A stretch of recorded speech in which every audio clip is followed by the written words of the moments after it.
Welcome to our group presentations. Firstly, let me introduce our group member. My name is Tracy. I'll do the background information.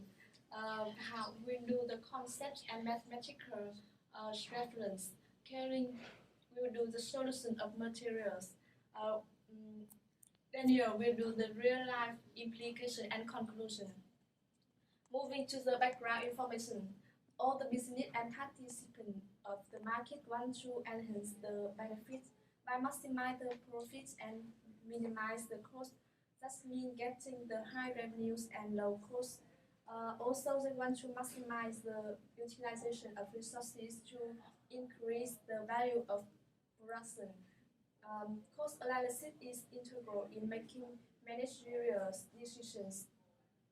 In the situations of a company want to produce a box, but they want to maximize the benefit. So the question is, what is an ideal shape of a cubical product that makes the maximum in volume but minimum in the surface area? Okay, now let's move on to the second part, mathematical method. In this case, we are going to use Lagrange multiplier, which is introduced in a context of differentiable functions to produce constraint points to validate the optimized points that constitute a typical which goal is maximization. By using Lagrange multipliers, we need these three functions. The first one is function of x, y, z, which is equal to ax plus by plus cz plus d. And for the second one, this is constraint. Let's move on the solution part. So there's a box. Then we give each side x, y, z. Then we can know the surface of it is 2xy plus 2xz plus 2yz. So the volume of it is xyz. So we can actually make it as a constraint, which gives us xyz minus v equals 0. So by using the Lagrange multipliers, we can get this function, which is fxyz minus lambda times constraint. So for partial x, we can get 2y plus 2z minus yz lambda. For partial y, we can get 2x plus 2z minus xz lambda. And for partial z, we can get 2x plus 2y minus xyz lambda. They're all equal 0, so we can get lambda equal this equation. Because they are all equal lambda, we can solve this equation.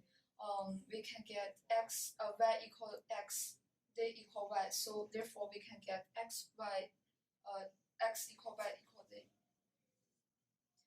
Because they are all equal, so we can use either of them to solve the equation.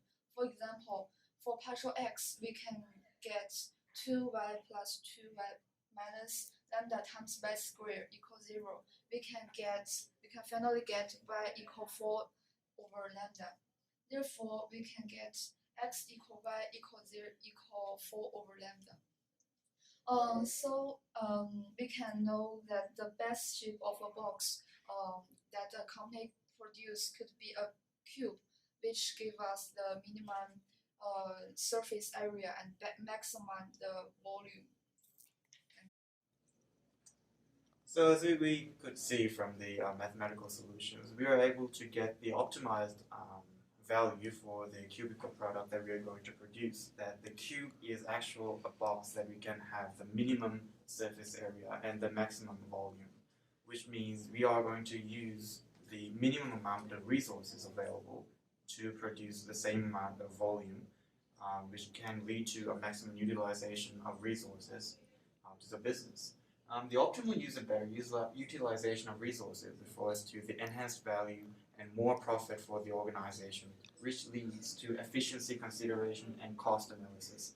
As managerial consideration consists of effectiveness and efficiency, and which means efficiency refers to the better the resources available are utilized, we are going to get more profit and going to enhance the overall value of same items produced from the manufacturing process.